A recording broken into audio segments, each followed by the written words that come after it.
Chers amis, je voudrais aujourd'hui donner la parole à Jean-Marcel Nataf qui va vous tenir informé de la cérémonie du dimanche 5 décembre 2021 à la Grande Synagogue de la Victoire à Paris. Bonjour Jean-Marcel, la parole est à toi. Bonjour Monique, merci de me recevoir dans le cadre de cette émission. Le 5 décembre 2021 correspond dans le calendrier hébraïque au jour de Rosh Chodesh Tevet, qui est donc c'est un jour de fête, c'est Hanouka. Chez les Tunisiens, c'est Rosh Chodesh Elbnan, c'est la fête des filles. C'est un jour donc joyeux. Mais il ne faut pas oublier qu'il y a 79 ans, en décembre 1942, à Tunis, les Juifs n'ont pas pu célébrer cette fête des Lumières, comme ils auraient dû ni célébrer la fête des filles. Il faut se souvenir que ce jour de Rosh Chodesh, c'était le 9 décembre 1942, il y a eu une rafle à la Grande Synagogue de Tunis, faite par les SS, puisque la Tunisie était occupée par les Allemands en réaction au débarquement allié en Afrique du Nord qui avait lieu en Algérie et au Maroc. Et le 8 novembre 1942, les Allemands avaient exigé de la communauté que le lendemain, il y ait des travailleurs qui viennent réquisitionner pour travailler pour les armées allemandes dans des camps de travail, des travaux forcés. Quand ils n'avaient pas réussi à avoir un contingent requis, ils ont procédé à une rafle dans les rues de Tunis. Et pendant 6 mois, les Juifs de Tunisie ont énormément souffert dans les camps de travail. Il y a eu de nombreux morts. Il y a eu quelques cas de déportation par voie aérienne. Il y a eu des pillages, des vols, même parfois malheureusement des viols. Et l'ensemble du pays a vécu cette période avec effroi. À la libération, la communauté Grand Rabbin Chaim Ben Aïch a décidé de chaque année de célébrer, commémorer ce souvenir en organisant une cérémonie d'abord au cimetière du Borgel et également en même temps à la Grande Synagogue de Tunis. Et cette année, le Centre français du judaïsme tunisien, qui a vraiment pour vocation de préserver et de transmettre le patrimoine religieux des Juifs originaires de Tunisie, a souhaité symboliquement que cette cérémonie ait lieu dans la Grande Synagogue de la Victoire. Symboliquement parce qu'il y a un lien entre la Grande Synagogue de Tunis et celle de la Victoire, puisqu'il faut savoir que au début des années 30, en 1933, il y a des réfugiés allemands qui sont venus s'installer à Tunis qui fuyaient donc le régime nazi.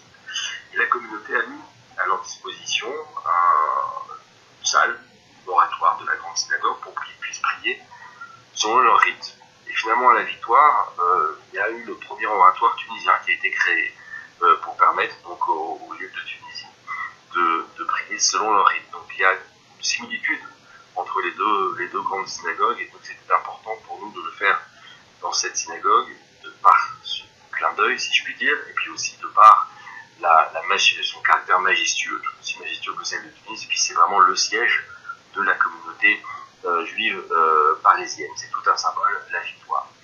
Et donc, à cette occasion, nous recevrons la visite du grand rabbin de Tunisie, Chaim Pitan, qui a répondu présent à notre invitation.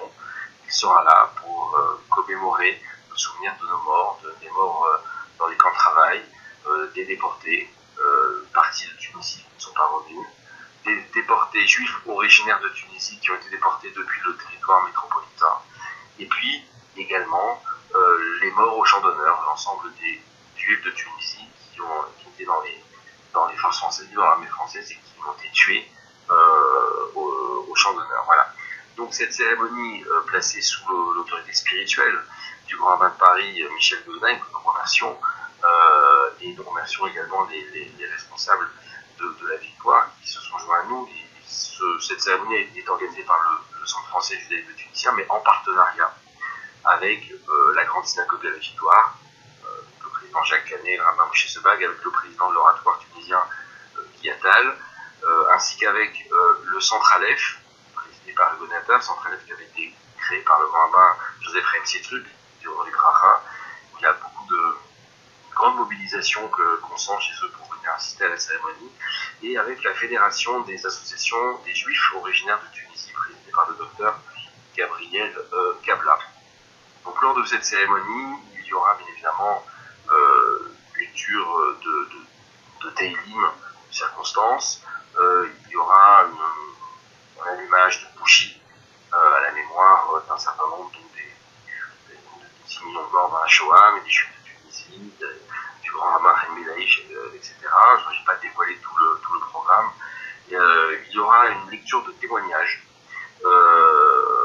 écrits immédiatement à la Libération par Michel Bougelin ainsi que par Steve Suissa, dont la famille maternelle est originaire de Sousse. Donc les deux se sont sentis concernés, ont immédiatement accepté de venir, et vraiment nous en sommes infiniment reconnaissants.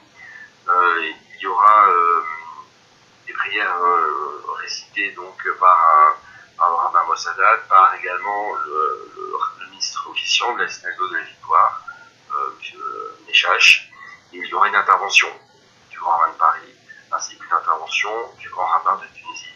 Nous sommes impatients d'entendre, lui qui est le gardien de nos traditions. Je crois que cet événement, la Shoah en Tunisie, c'est vrai qu'il y a eu peu de morts en comparaison de ce qui s'est passé en Europe, et nous avons eu le triste privilège d'avoir quelques déportations par voie aérienne.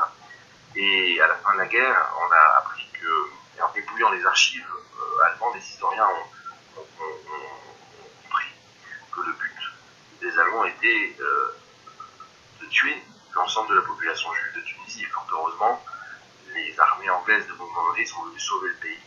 Et finalement, cette période de ténèbres n'a duré que 6 mois, et 6 mois de trop. Et nos anciens, finalement, on peut communiquer, on peut raconter cette histoire, probablement par pudeur. Et c'est vrai que c'est ce qui caractérise beaucoup nos rabbins de Tunisie, qui étaient des personnes très humbles, très pudiques, très modestes. Et quelque part, la population est à l'image de ses maîtres. Et donc, c'est vrai que nos anciens nous ont peu raconté, parce qu'ils ont été émus par l'immensité de la Shoah en Europe. Mais nous ne devons pas oublier. Moi, en tout cas, je n'oublie pas. Je sais que mon grand-père était dans les camps de travail, il était célibataire à l'époque. Et finalement, et bien si malheureusement, si cette occupation avait duré plus longtemps, probablement que je ne serais pas là pour vous parler. Donc, nous souhaitons vraiment que le maximum de personnes viennent dimanche à la synagogue de la Victoire, le 5 décembre.